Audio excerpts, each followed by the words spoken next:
Meerut medical college में मरीजों की लाचारी का वीडियो वायरल हो गया। ऑक्सीजन की कमी से मरीज बेहाल है।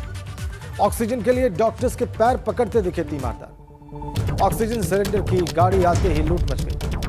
मेरठ के लाला लाजपत राय मेडिकल कॉलेज का यह सारा मामला है।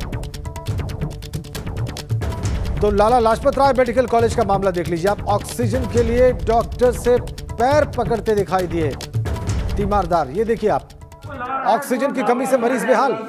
मेरठ की तस्वीर लाला लाजपत राय मेडिकल कॉलेज की।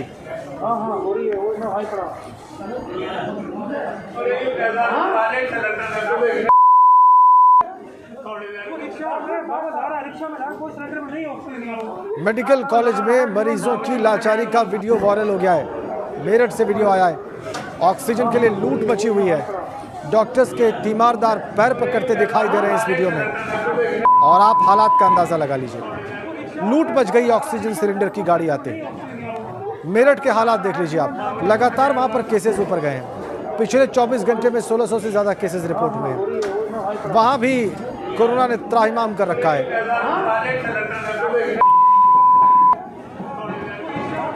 ऑक्सीजन के लिए डॉक्टर्स के पैर पकड़ते दिखे तीमारदार मेरठ में। सुधीर हमारे संवाददाता मेरठ से हमारे साथ जुड़ गए। सुधीर, इस वीडियो की क्या ऑथेंटिसिटी है, क्या प्रामाणिकता है? देखिए, मेरठ मेडिकल कॉलेज से लगातार इस तरह की वीडियो आ रही है। कहीं ऑक्सीजन की मारामारी है तो कहीं पेशेंट्स नीचे जमीन पर ही लेटे हुए हैं, कहीं स्ट्रेचर पे हैं। बिल्कुल जो है बेड नहीं मिल रहे हैं यहाँ पे जो है मरीजों को। और लगातार इस तरह की वीडियो आ रही है। ये भी 2 वीडियो इस तरह की जारी हुई, जिसमें एक वीडियो में जो तीमारदार है वो डॉक्टरों के पैर छू रहे हैं, ऑक्सीजन मांग रहे हैं। और ऑक्सीजन की गाड़ी जब आती है तो वहाँ पे एक तरह से लूट मच जाती है, जिसके बारे में जब हमने प्रिंसिपल से यहाँ के बात की तो प्रिंसिपल ज्ञानेंद्र ने बताया कि इस तरह की स्थिति नहीं है यहाँ पर। और जो गाड़ी यहाँ पर आई है तो तीमारदारों को ये लगता है कि उनकी ऑक्सीजन जल्दी खत्म ना हो जाए, तो इसके लिए पहले से ही वो सिलेंडर अपने लिए रिजर्व करना चाहते हैं। और इसीलिए इस तरह की वीडियो सामने आ रही है कि वो ऑक्सीजन के सिलेंडर लेकर के जा रहे हैं।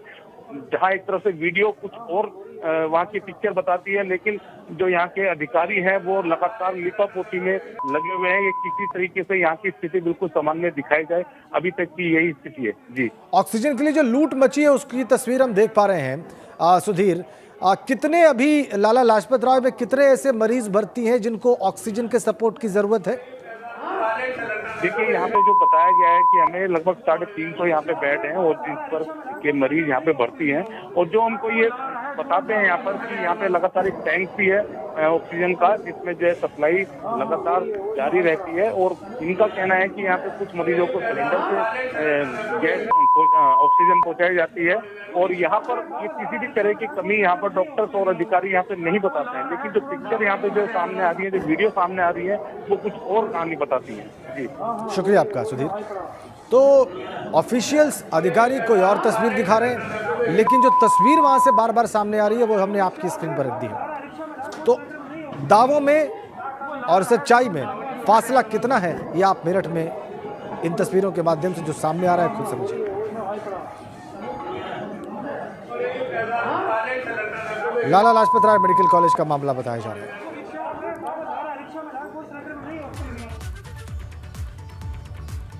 और एक बड़ी खबर मेरठ से यह है, वहां पर औरैया के विधायक रमेश दिवाकर का निधन हो गया। वो कोरोना से संक्रमित थे। कल शाम को मेरठ मेडिकल कॉलेज में उन्हें भर्ती कराया गया था। आज सुबह 5:30 बजे विधायक रमेश दिवाकर ने आखिरी सांस ली। औरैया के विधायक रमेश दिवाकर के निधन पर सीएम योगी ने ट्वीट करके दुख जाहिर किया है। ट्वीट का कंटेंट देखिए आप। जनपद औरैया से भारतीय जनता पार्टी के विधायक श्री रमेश दिवाकर जी के निधन से दुखी। प्रभु श्री राम से प्रार्थना है कि दिवंगत आत्मा को शांति एवं परिजनों को शक्ति दें। इस दुख से उभरने हेतु शक्ति प्रदान करें। ओम शांति। ये मुख्यमंत्री योगी आदित्यनाथ का ट्वीट विधायक रमेश दिवाकर के निधन पर। इस तरीके से दुख व्यक्त किया है मुख्यमंत्री योगी आदित्यनाथ ने। भारतीय जनता पार्टी के औरैया से विधायक रमेश दिवाकर का कोरोना के संक्रमण से निधन हो गया आज सुबह 5:30 बजे। ये देखिए आप, पूर्व मंत्री नारायण सिंह सुमन का भी निधन हुआ। राम मूर्ति वर्मा पूर्व मंत्री उत्तर प्रदेश के, उनका भी निधन हुआ। कोरोना के चलते कैसे वीआईपीज दम तोड़ रहे हैं और कैसे स्वास्थ्य लाभ जो वो उनको मिल रहा था उसका कोई असर नहीं हुआ, कोई फायदा नहीं हुआ उन्हें, वो सामने आ रहा है। रमेश दिवाकर बीजेपी विधायक औरैया से काल के गाल में समा गए कोरोना की वजह से। नारायण सिंह सुमन पूर्व मंत्री यूपी बीएसपी सरकार के, पूरा परिवार उनका काल के गाल में समा गया। उनकी बेटी, उनकी पत्नी, खुद वो राम मूर्ति वर्मा पूर्व मंत्री यूपी के, वो भी कोरोना संक्रमण का शिकार हो गए। ये है स्थिति।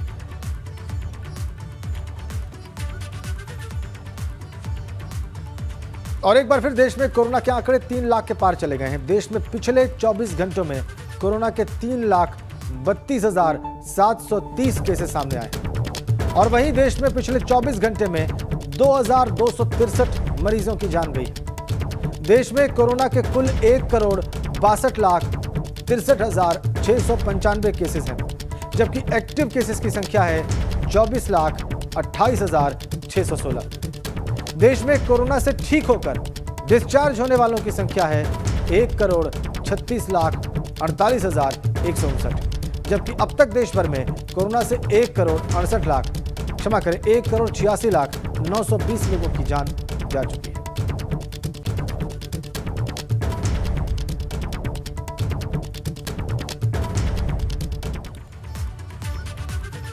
कोविड काल में सांसें फूली हुई हैं, लोगों को सांस लेने के लिए ऑक्सीजन नहीं मिल रही है। नतीजा, लोग पल पल जिंदगी की जंग को हारते जा रहे हैं। वाराणसी में ऑक्सीजन की कमी से लोगों का हाल बेहाल है और कोविड मरीज हल्कान परेशान है। हम आपको 2 तस्वीरें दिखाने जा रहे हैं।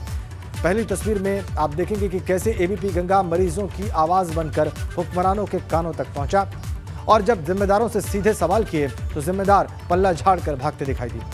लेकिन एबीपी गंगा के सिस्टम से सवाल जारी रहे और इसका नतीजा ये रहा कि आधी रात को ऑक्सीजन की खेप वाराणसी पहुंची। तो ये एबीपी गंगा के प्रयास भी आप देख सकते हैं इन तस्वीरों में और उन प्रयासों का असर भी आप देख सकते हैं। ऑक्सीजन की कमी पर हुक्मरानों से हमारे सवाल जारी रहे, वो सवालों से भागते दिखे, लेकिन फिर भी हमने सवाल करना नहीं छोड़ा, आपको सच दिखाना नहीं छोड़ा और नतीजा ये हुआ कि ऑक्सीजन की खेप आधी रात को वाराणसी पहुंची। तो वाराणसी के संसदीय क्षेत्र पीएम के संसदीय क्षेत्र में कोरोना से निपटने के इंतजाम नाकाफी साबित हो रहे हैं और इन व्यवस्थाओं के कंट्रोलर सवालों से कन्नी काट रहे हैं। एबीपी गंगा ने इस कोरोना काल में अपनी जिम्मेदारी को समझते हुए अस्पतालों में ऑक्सीजन की कमी और अव्यवस्थाओं की खबरों को प्रमुखता से दिखाया। सत्ता में बैठे हुक्मरानों तक लोगों की संवेदना को पहुंचाने का काम किया और इसके बाद वाराणसी में आनन फानन में मरीजों की जान को बचाने के लिए ऑक्सीजन का टैंकर पहुंचाया भी गया। हालांकि इस दौरान कोविड की व्यवस्था को कंट्रोल करने वाराणसी पहुंचे एमएलसी अरविंद कुमार शर्मा इस बदइंतजामी पर बात करनी जब हमने चाही तो वो चुप्पी साधे रहे और एबीपी गंगा के सवालों से बचकर भागते दिखाई दिए। के शर्मा जी मौजूद हैं। शर्मा जी, आप हमारे से देखिए, प्रधानमंत्री इस पूरे कार्यक्रम के पथ प्रभारी बनाए गए। शर्मा सर, बनारस में कोविड कंट्रोल की स्थिति क्या है? सर जिस तरह से सर आपको प्रधानमंत्री ने यहाँ का प्रभारी बनाया है, सर जनता करा रही है, ऑक्सीजन की कमी है सर जनता जवाब चाहती है, एबीपी गंगा के दर्शक जवाब चाहते हैं, क्या है स्थिति? कुछ तो आप देखिए, जवाब नहीं मिला, जवाब ना के बराबर। कैमरामैन विशेष के साथ Nitish Kumar Pandey, ABP Ganga, Varanasi. MLC A K. Sharma Varanasi में थे, हमने उनसे सवाल पूछा स्थितियों पर, हालात पर, कुछ भी नहीं कहा उन्होंने। आगे बढ़ते हैं। उत्तर प्रदेश के पंचायती राज मंत्री भूपेंद्र सिंह के बेटे की शादी में कोरोना प्रोटोकॉल की धज्जियां उड़ी। शादी समारोह में किसी ने भी मास्क नहीं लगाया था। मुरादाबाद में हुई शादी में 100 लोग आमंत्रित थे। कोविड प्रोटोकॉल, कोविड गाइडलाइन का उल्लंघन हुआ। वहां पर न 2 गज की दूरी दिखाई दी, न मास्क दिखाई दिया। और इस शादी समारोह की एक्सक्लूसिव तस्वीरें एबीपी गंगा के पास।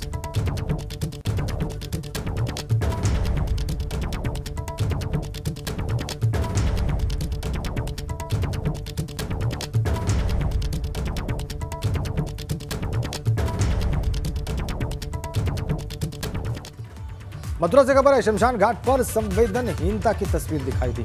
शवों के अंतिम संस्कार के लिए भी शमशान घाट पर सौदेबाजी हो रही थी। कोविड पॉजिटिव शव के अंतिम संस्कार के लिए 15 से 20 हजार रुपए लिए जा रहे थे और पैसों की कमी के चलते घंटों इंतजार कर रहे हैं शव। अंतिम संस्कार कराने के लिए परिजन परेशान हो रहे हैं। मथुरा के ध्रुव घाट शमशान घाट का मामला है। तो कहीं दवा की कालाबाजारी, कहीं ऑक्सीजन सिलेंडर की, और मथुरा में अब पांच पेड़ ले लिए 16 हुए।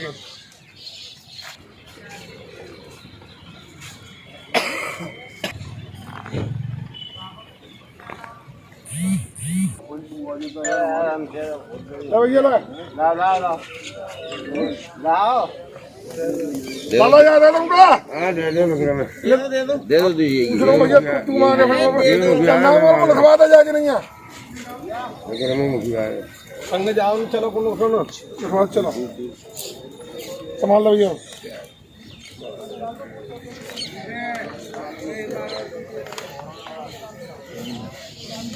बुला लो पहला बुला रहा हूँ कागज देख लो। 5 पेड़ ले लिए 16 हुए।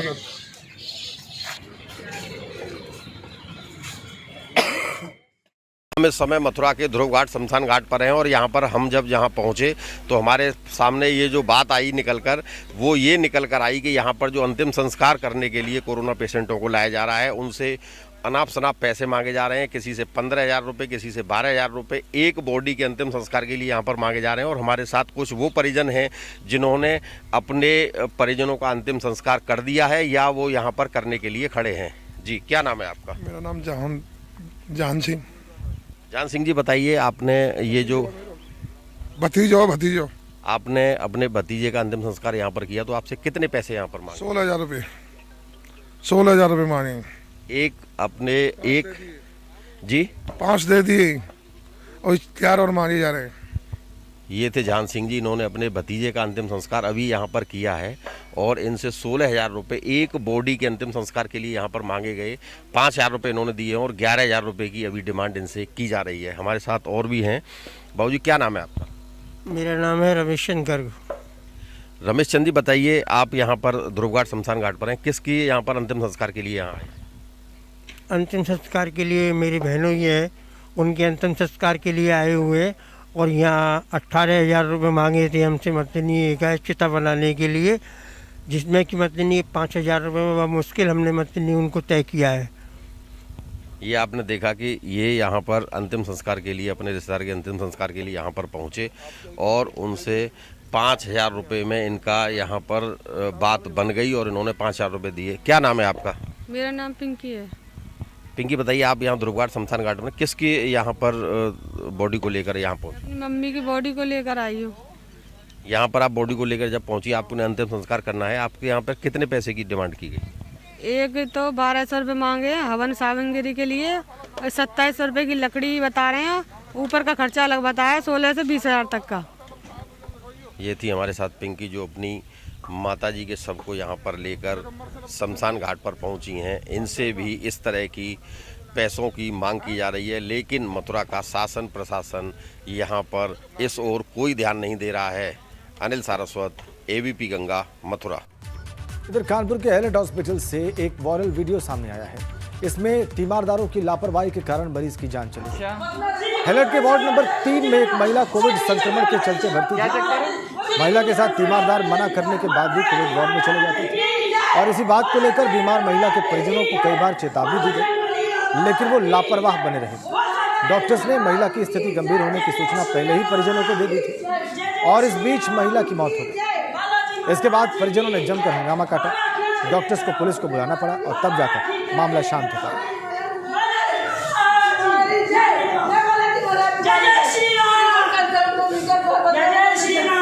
गोंडा के स्वास्थ्य विभाग की एक बड़ी लापरवाही सामने आई है। यहाँ पर सामुदायिक स्वास्थ्य केंद्र से जिला अस्पताल में जांच के लिए कोविड सैंपल खुले में पड़े मिले, जिन्हें कुत्तों ने नोच डाला। इनमें से कुछ पैकेट्स को कुत्तों ने फाड़ दिया तो कुछ को बिखेर दिया और इससे विभाग की बड़ी लापरवाही। कहा जा रहा है कि आधे दर्जन स्वास्थ्य केंद्र के सैंपल हफ्तों से कोविड जांच केंद्र में रखे हुए थे, जिनको कुत्तों ने अपना शिकार बनाया और ये पूरा मामला वायरल हो रहा है। इस पूरे मामले पर अधिकारी भी कुछ कहने से बच रहे हैं। और रायबरेली में सब्जी मंडी में कोरोना का असर दिखाई नहीं दे रहा। मंडी में सब्जियों को खरीदते वक्त सोशल डिस्टेंसिंग की धज्जियां उड़ रही। किसी के भी चेहरे पर मास्क दिखाई नहीं दे रहा। ये देखिए आप, और न ही किसी को कोरोना का डर दिखाई दे रहा है। और एक और जिले में लगातार मौतों से चारों ओर त्राहिमाम भी मचा हुआ है। इतनी भीड़ होने के बाद भी सब्जी मंडी में कोई पुलिसकर्मी दिखाई नहीं दिया। रायबरेली की तस्वीर ये देखिए आप।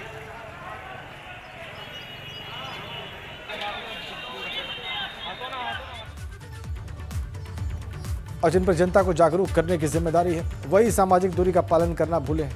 एक ऐसा ही मामला पीलीभीत के सदर बाजार से सामने आया। वहां सेल्फी के चक्कर में सदर विधायक सोशल डिस्टेंसिंग का पालन करना भूले।